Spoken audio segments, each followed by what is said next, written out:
සවස 6යි. මේ ශ්‍රී ලංකා ගුවන්විදුලි සංස්ථාවයි. මෙන්න ප්‍රවෘත්ති. සංස්කරණය සම්පත් විලේගොඩ. ප්‍රකාශය ඥානින්ද පෙරේරා. සමෘද්ධිය දුගී ජනතාව බලගැන්වෙන වැඩසටහනක් බවට පත් කරන්නයි ජනපතිගෙන් නිලධාරීන්ට උපදෙස්. ආසනයට වග කියන මන්ත්‍රීවරයෙක් පත් කිරීම සඳහා මිශ්‍ර මැතිවරණ ක්‍රමයක් ඇති කිරීමට රජයේ ප්‍රමුඛතාව. 2018 ඔක්තෝබර් මාසයේ සිට පාස්කු ප්‍රහාරය සිදුවන තෙක් කිසිදු ආරක්ෂක මණ්ඩල රැස්වීමකට හිටපු පොලිස්පතිවරයා සහභාගී වී නැති බවට අනාවරණයක්. රටේ කෘෂිකර්මාන්තය නගා සිටුවීමට වසර 3ක ජාතික වැඩපිළිවෙලක්. එක්සත් ජාතික පක්ෂ නායකත්වයේ අභියෝගය බාර ගැනීමට සූදානම් බව කරු ජයසූරිය මහතා කියයි. 5G තාක්ෂණය රුසියාවේ ව්‍යාප්ත කිරීමට චීනයේ සහාය. මේ ප්‍රවෘත්ති ප්‍රකාශය ශ්‍රී ලංකා ගුවන්විදුලි සංස්ථාවෙන්. සමෘද්ධි සහනාධාරය රටට බරක් වීමට ඉඩ නොතබා එය අඩු ආදායම්ලාභී ජනතාව බලගැන්වෙන වැඩසටහනක් කරන්නයි ජනාධිපති ගෝඨාභය රාජපක්ෂ මැතිතුමා නිලධාරීන්ට උපදෙස් දී තිබේ. දුගීකම සහ සමාජ අසමානතාව අවම කළ හැකි අඩු ආදායම්ලාභීන්ට නව ආදායම් මාර්ග විවෘත කර ඔවුන් වැඩි ආදායම්ලාභීන් කිරීමෙනි. එම නිසා දරිද්‍රතාව තුරන් කිරීමට ප්‍රමුඛතාව දෙමින් සමෘද්ධි වැඩසටහන ක්‍රියාත්මක විය යුතු බව ජනාධිපතිතුමා අවධාරණය කරයි. සෑම පවුලකම ආදායම වැඩි කිරීම, ග්‍රාමීය ආර්ථිකයේ දියුණුව, ජනතා කේන්ද්‍රීය ආර්ථිකය සොයමත් කිරීම යන කරුණු ඊට පාදක කරගත යුතු බව ජනාධිපතිතුමා පැවසිය. එතුමා මේ බව පැවසුවේ සමෘද්ධි ගෘහ ආර්ථික ක්ෂුද්‍ර මූල්‍ය ස්වයං රැකියා ව්‍යාපාර සංවර්ධන හා ඌන උපයෝජන රාජ්‍ය සම්පත් සංවර්ධන අමාත්‍යාංශයේ ඉදිරි සැලසුම් පිළිබඳව ජනාධිපති කාර්යාලයේ අද දහවල් පැවති සාකච්ඡාවකදී. සමෘද්ධි ප්‍රතිලාභීන් සඳහා වාර්ෂිකව වැය කරන මුදල රුපියල් කෝටි 5000කි. එම මුදල රටට ආයෝජනයක් විය යුතුය. සමෘද්ධිලාභීන් සහනාධාර මානසිකත්වයෙන් මුදාගෙන ශුද්‍ර ව්‍යවසායකින් බවට පත් කිරීමේ වැඩපිළිවෙල කඩිනම් කළ යුතු බව ජනාධිපතිතුමා එහිදී අවධාරණය කළේය. ආසනයට වග කියන මන්ත්‍රීවරයෙක් පත් කිරීම සඳහා මිශ්‍ර මැතිවරණ ක්‍රමයක් ඇති කිරීමට ආණ්ඩුක්‍රම ව්‍යවස්ථා සංශෝධනයෙන් ප්‍රමුඛත්වය ලබා දෙන බව අමාත්‍ය නිමල් සිරිපාලද සිල්වා මහතා පවසයි. ශ්‍රේෂ්ඨාධිකරණයේ සහ අභියාචනාධිකරණයේ පවතින නඩු ප්‍රමාණය අඩු කර ගැනීමට තවත් විනිශ්චයකාරවරුන් පත් කර ගැනීමේ අවශ්‍යතාව අමාත්‍යවරයා පෙන්වා දුන්නේ විදේශ සේවා නියුක්ති කාර්යාංශයේ හාලියල කාර්යාලය නිරීක්ෂණය කිරීමෙන් අනතුරුවයි. 19 වෙනි ව්‍යවස්ථා සංශෝධනයේදී ඒ පිළිබඳව සලකා බැලේ. තවත් අංශ රාශියක සිදුවිය යුතු වෙනස්කම් පිළිබඳවද අවධානය යොමු කර ඇතැයි අමාත්‍යවරයා පැවසිය. අප 19 වෙනි විවස්ථා සංශෝධනයේ රඳවා ගත යුතු දේවල් තියෙනවා නම් ඒවා රඳවාගෙන විනාශ කළ යුතු තැන් මොනවාද කියලා ඒවා විනාශ කිරීම පිළිබඳව ගැඹුරින් සාකච්ඡා කළා. අපි කැබිනට් මණ්ඩලයට වාර්තා කිරීමෙන් පසුව ඒ 19 වෙනි විවස්ථා සංශෝධනය ඉටු කිරීමට ලැබෙනවා. ඒ වගේම අපේ සමස්ත විවස්ථා සංශෝධනය පිළිබඳව සලකා බැලීමේදී අපට මගහැරී ගිය කරුණු රාශියක් තියෙනවා ආණ්ඩුක්‍රම විවස්ථාවේ. විශේෂයෙන්ම ශ්‍රේෂ්ඨාධිකරණයේ හා අභියාචනාධිකරණයේ ගොඩ ගැටී තිබෙන නඩු ප්‍රමාණය ඉතා ඉක්මනින් අඩු කර ගැනීම සඳහා තවත් විනිශ්චයකාරවරුන් ආයතන දෙක සඳහාම අවශ්‍යයි. ඒ නිසා ඊට අදාළ සංශෝධනයකුත් ගෙන ආ යුතු බවට නීති අංශවල විශාල ඉල්ලීමක් තියෙනවා. ආසනයකට වග කියන മന്ത്രിවරයෙකු පත් කරන මැතිවරණ ක්‍රමයක් සකස් කිරීම, සම්මිශ්‍ර මැතිවරණ ක්‍රමයක් සකස් කිරීම, එයට අපි ප්‍රමුඛතාවය අනිවාර්යයෙන්ම ලබා දිය යුතුයි ආණ්ඩුක්‍රම ව්‍යවස්ථාව සංශෝධනය කිරීමේදී. 20 වෙනි ව්‍යවස්ථා සංශෝධනය මේ වසරේ ඉදිරිපත් කරන බව ශ්‍රී ලංකා පොදු ජන පෙරමුණේ සභාපති අමාත්‍ය මහාචාර්ය ජී.එල්. පීරිස් මහතා පවසයි. කොළඹ අද පැවති මාධ්‍ය හමුවකදී ඔහු කියා සිටියේ 19 වෙනි ව්‍යවස්ථා සංශෝධනයේ අවුල්සහගත තත්ත්වයන් නිවැරදි කිරීම එහි අරමුණ වන බවයි. 19 වෙනි සංශෝධනය හේතුවෙන් රටේ ජාතික ආරක්ෂාව, ප්‍රජාතන්ත්‍රවාදය මෙන්ම ආර්ථිකයේද කඩාවැටි ඇතැයි පෙන්වා දුන් අමාත්‍යවරයා එම සංශෝධනය ඉවත් නොකර ජනතා අපේක්ෂා ඉටු කළ නොහැකි බව කියා සිටියේය. එම පෙරමුණේ ලේකම් පාර්ලිමේන්තු මන්ත්‍රී සාගර කාර්යවසම් මහතා එහිදී කියා සිටියේ කොවිඩ් වසංගතය විශිෂ්ට ලෙස පාලනය කිරීමට ශ්‍රී ලංකාව සමත්ව ඇති බවයි. පළාත් සභා මැතිවරණය කල් දැමීමට පසුගිය රජයට සහාය වූ ද්‍රවිඩ ජාතික සන්ධානය එම ඡන්ද විමසීම පැවැත්වීමට ඉල්ලුම් කළ යුත්තේ ඉන්දිය මහ කොමසාරිස්වරයාගෙන් නොව ජනාධිපතිතුමා හෝ අගමැතිතුමාගෙන් බව කාර්යවසම් මහතා පැවසීය. 2018 ඔක්තෝබර් මාසයේ සිට පාස්කු ප්‍රහාරය සිදුවන තෙක් කිසිදු ආරක්ෂක මණ්ඩල රැස්වීමකට හිටපු පොලිස්පතිවරයා සහභාගී වී නොමැති බව අද අනාවරණය විය. 2018 ඔක්තෝබර් මාසයේ පැවති ආරක්ෂක මණ්ඩල රැස්වීමෙන් අනතුරුව හිටපු පොලිස්පතිවරයා ආරක්ෂක මණ්ඩල රැස්වීමකට සහභාගී වී ඇත්තේ පාස්කු ප්‍රහාරයෙන් පසු 2019 අප්‍රේල් 22 වෙනි දින බව පාස්කු ඉරුදින ප්‍රහාර පිළිබඳව විමර්ශනය කරන ජනාධිපති පරීක්ෂණ කොමිසම හමුවේ සාක්ෂි ලබා දෙමින් රාජ්‍ය බුද්ධි සේවයේ හිටපු අධ්‍යක්ෂ ජ්‍යෙෂ්ඨ නියෝජ්‍ය පොලිස්පති නිලන්ත ජයවර්ධන මහතා පැවසිය.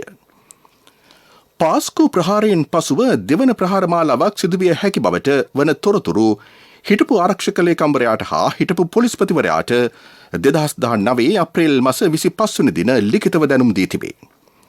පිරිමි 11ක් සහ කාන්තාවන් 6 දෙනෙකු එකතුව මෙම ප්‍රහාර මාලාව එල්ල කිරීම පිළිබඳ තොරතුරු ලැබී තිබිනි. සහරාන්ගේ සමීපතමෙක් වූ ෆස්ලුල් රහ්මාන් ලිපියක් නිකුත් කරමින් IS සංවිධානය තම මව් සංවිධානය බවත් තම සංවිධානය වන තෞහීද් ජමාත් සංවිධානය ප්‍රහාරයේ වගකීම භාරගන්නා බවත් ප්‍රකාශ කොට ඇත. අපරාධ පරීක්ෂණ දෙපාර්තමේන්තුවට අප්‍රේල් මාස 25 වෙනි දින තමා ලිපියක් නිකුත් කරමින් සහරාන්ගේ සමීපතමෙන් පිළිබඳ බුද්ධි තොරතුරු ලබා දුන් බව නිලන්ත ජයවර්ධන මහතා මෙහිදී කීවේය. ප්‍රහාරයෙන් පසු අප්‍රේල් 22 සහ 26 වන දිනවලද මැයි 3 සහ 16 වන දිනවලද හිටපු ජනාධිපතිතුමාගේ ප්‍රධානත්වයෙන් ආරක්ෂක මණ්ඩලය රැස් වී තිබේ. ආරක්ෂාව සම්බන්ධයෙන් ප්‍රහාරයට පෙර නොතිබූ උනන්දුවක් ප්‍රහාරයට පසු ඇති වූයේදැයි කොමිසමේ සමාජිකයෙකු විමසූ විට හිටපු බුද්ධි සේවා අධ්‍යක්ෂවරයා කියා සිටියේ තමන්ටද එසේ හැඟී ගිය බවයි. අපරාධ පරීක්ෂණ දෙපාර්තමේන්තුවේ හිටපු අධ්‍යක්ෂ ශානි අබේසේකර මහතා අත්අඩංගුවට ගත් පුද්ගලයින්ට විවිධ බලපෑම් කළ බව දේශපාලන පළිගැනීම් පිළිබඳව සොයා බලන ජනාධිපති කොමිසමේදී අනාවරණ වේ. මේ බව හෙළි වූයේ යුද හමුදාවේ බුද්ධි බලකායේ ලොතිතන් කර්නල් ප්‍රබෝධ සිරිවර්ධන මහතා කොමිසම හමුවේ අද කළ සාක්ෂි දීමේදීය. මාධ්‍යවේදී ප්‍රදීප් එක්නැලිගොඩ පැහැරගෙන හෝ අතුරුදන් කිරීම සම්බන්ධයෙන් කොළඹ මහාධිකරණයේ අධිචෝදනා ගොනු කිරීම පිළිබඳව එම බුද්ධි නිලධාරියා කොමිසමට කර තිබූ පැමිණිල්ලට අදාළ වැඩිදුර සාක්ෂි විමසීම අද සිදුවිය. ඉරෝෂ් මිල්ලවාරච්චි නැමැති නුවරඑළිය නියෝජ්‍ය පොලිස්පති කාර්යාලයේ සේවය කරන පොලිස් පරීක්ෂකවරයෙකු සමග කරන ලද දුරකථන සංවාදයක හඬපටියක් ඔහු සාක්ෂි ලෙස කොමිසමට ඉදිරිපත් කළේය. එම පොලිස් නිලධාරියා ප්‍රකාශ කරන්නේ එවකට අපරාධ පරීක්ෂණ දෙපාර්තමේන්තුවේ හිටපු අධ්‍යක්ෂ ශානි අබේසේකර මහතා අත්අඩංගුවට ගත් පුද්ගලයන් පොළඹවා ගැනීමට සහ කරුණු පැහැදිලි කිරීමට තමාව යොදාගත් බවයි.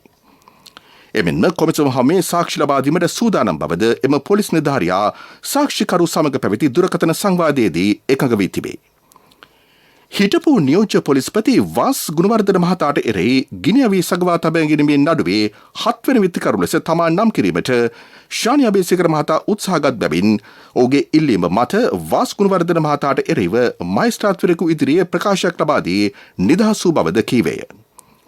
ගිනි අවි සැඟවීමට තමාගේ හිතවතකුගේ වත්තක් යොදාගත් බවද කියා සිටිය ඔහු පසුව එම මිතුරා සහ ඔහුගේ බිරිඳ අපරාධ පරීක්ෂණ දෙපාර්තමේන්තුව මගින් අත්අඩංගුවට ගත් බවද පැවසිය. සාක්ෂි ලබා දුන් යුද හමුදා බුද්ධි නිලධාරියා එහිදී කියා සිටියේ තමාගේ රාජකාරී දුරකථනයට පොලිස් නිලධාරියා ඇමතුමක් ලබා දුන් බවත් එම සංවාදය තම දුරකථනයේ පටිගත කළ බවත්ය. කොමිසම අද රැස්වුයේ එහි සභාපති විශ්‍රාමික ශ්‍රේෂ්ඨාධිකරණ වෙනසුරු උපාලි අබේරත්න, විශ්‍රාමික අභියාචනාධිකරණ වෙනසුරු චන්ද්‍රා ජයතිලක සහ විශ්‍රාමික පොලිස්පති චන්ද්‍රා ප්‍රනන්දුන මහතුරුන්ගේ ප්‍රධානත්වයෙනි. ඔබ සවන් දෙන මේ ප්‍රවෘත්ති ප්‍රකාශය ශ්‍රී ලංකා ගුවන්විදුලි සංස්ථාවෙන්.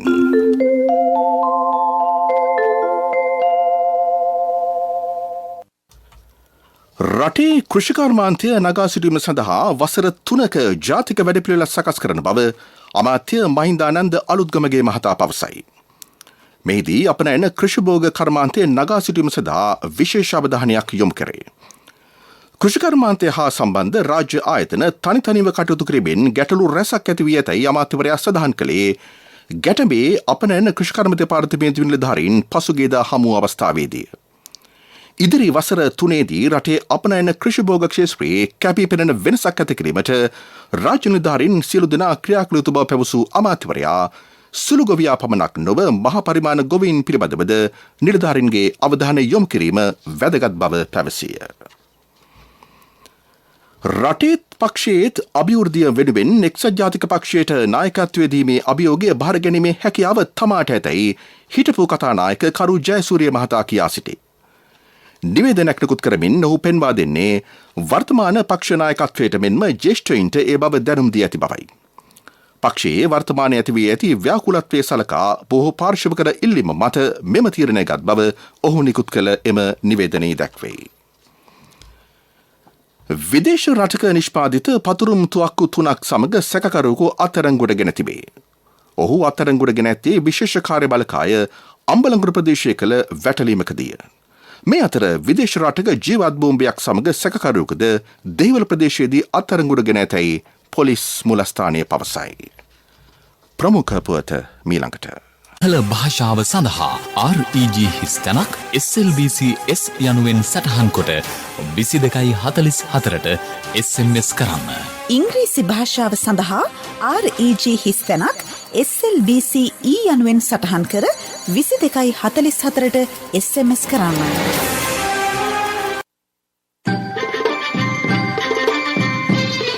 ප්‍රමුඛ පුවත ඔබ වෙත ගෙනෙන්නේ සිද්ධාලේප ලක්වියාව.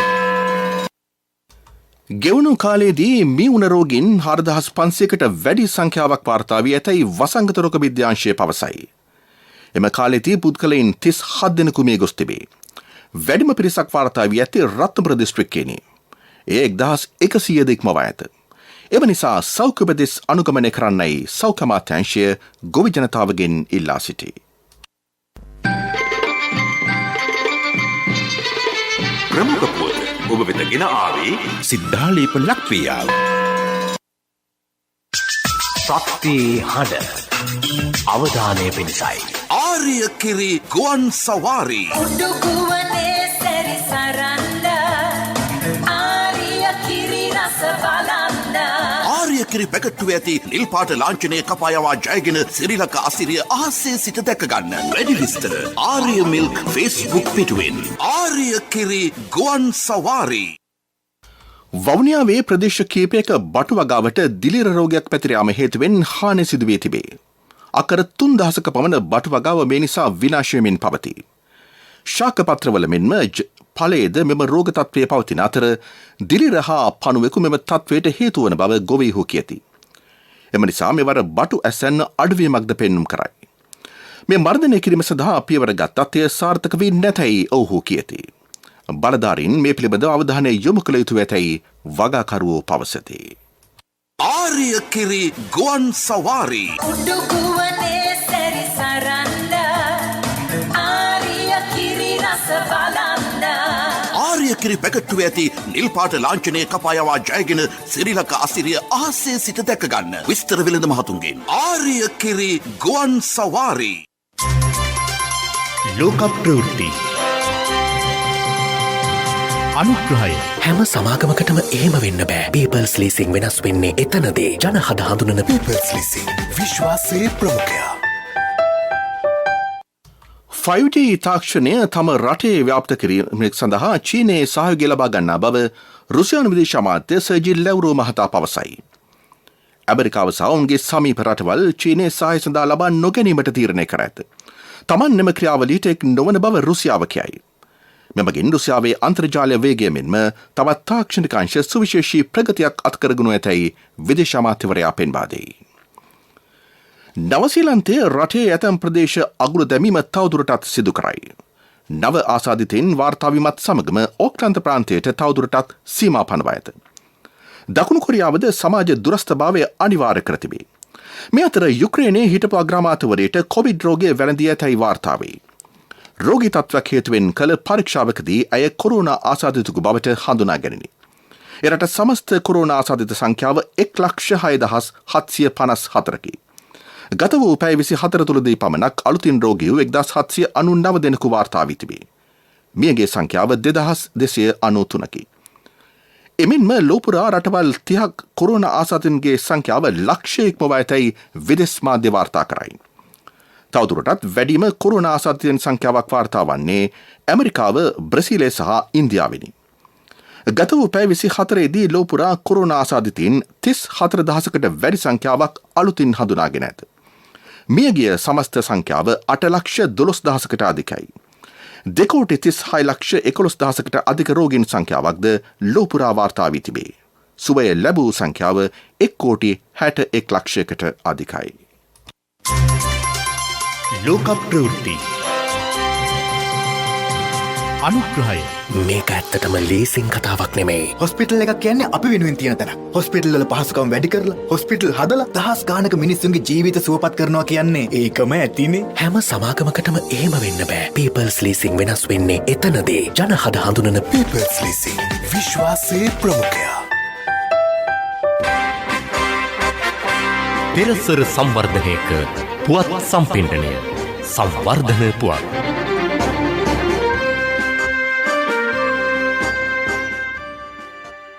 දික්වැල්ල දන්දනිය තොන්ඩිලේ ඇලමාර්ගය වටා ඇති කඩුනාන පද්ධතිය සංරක්ෂණය කළ යුතු ඇතැයි ප්‍රදේශවාසීහු කියති. එය අවහිරවීම නිසා බලවත් සෞඛ්‍ය තර්ජන ඇති වී තිබේ.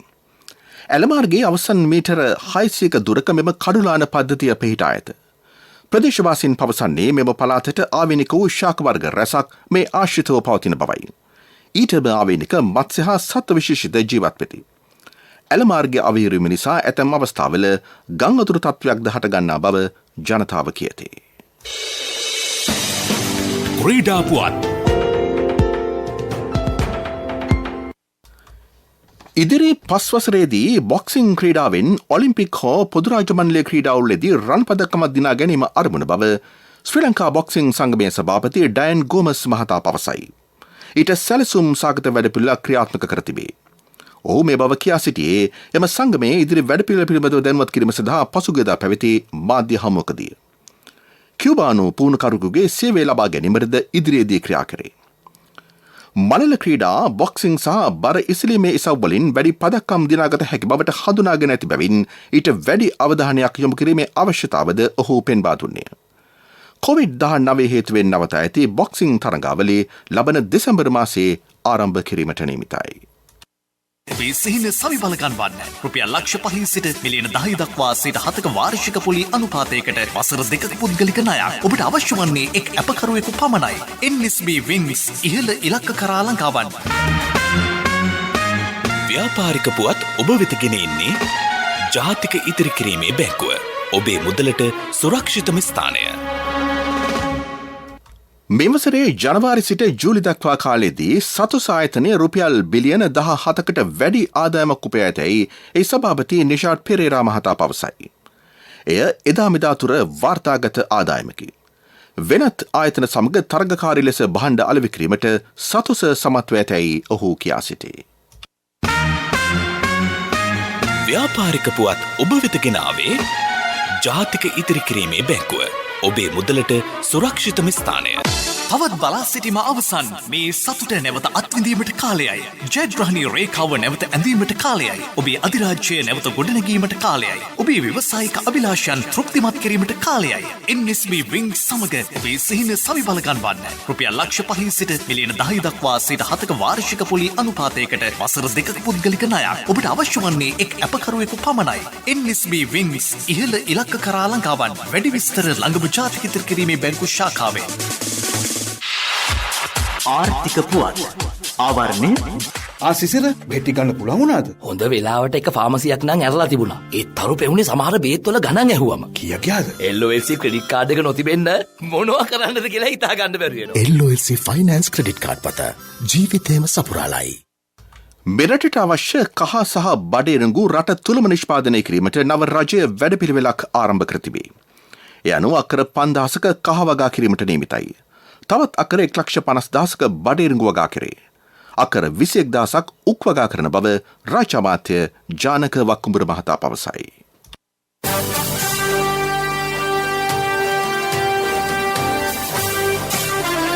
කාලගුණ වාර්තාව ඔබ වෙත ගෙන එන්නේ. CIB ජනජය වාසනා 15 වන අදියර ආරම්භුණා. අගෝස්තු 24 වෙනිදා සිට සැප්තැම්බර් 13 දක්වා 140 දක්වා වටම්. අදම CIB එන්න. පවතින වියලි කාලගුණය ලබන මස දෙවන සතිය දක්වා පවතුණු ඇතැයි කාලගුණ විද්‍යා දෙපාර්තමේන්තුව නිවේදනය කරයි. මෙම වියලි කාලගුණය නිසා මඩකලපුව ත්‍රිකුණාමලය මුලතිව් යාපනය කිල්නොච්චි වවුනියාව මන්නාරම කුරුණෑගල හම්බන්තොට සහ පොළොන්නරුවේ පවුල් 70,000ක් පමණ පීඩාවට පත්ව සිටිති. පළාත් කීපයකට මෙම කාලයේදී මද වැසි ඇතිවීමේ හැකියාවක්ද පවතී.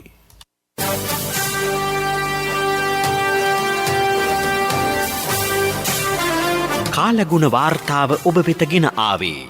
CIB ජනජය වාසනා 15 වන අදියර ආරම්භුණා. අගෝස්තු 24 වෙනිදා සිට සැප්තැම්බර් 13 දක්වා 140 දක්වා වටම්. අදම CIB එන්න. සවස ප්‍රධාන ප්‍රවෘත්ති ප්‍රකාශයේ සිරස්තල දැන්වෙන්න යළිත්. සමෘද්ධිය දුගී ජනතාව බලගැන්වෙන වැඩසටහනක් බවට පත් කරන්නයි ජනපතිගෙන් නිලධාරීන්ට උපදෙස්. ආසනයට වගකීන මන්ත්‍රීවරයෙක් පත් කිරීම සඳහා මිශ්‍ර මැතිවන ක්‍රමයක් ඇති කිරීමට රජයේ ප්‍රමුඛතාව.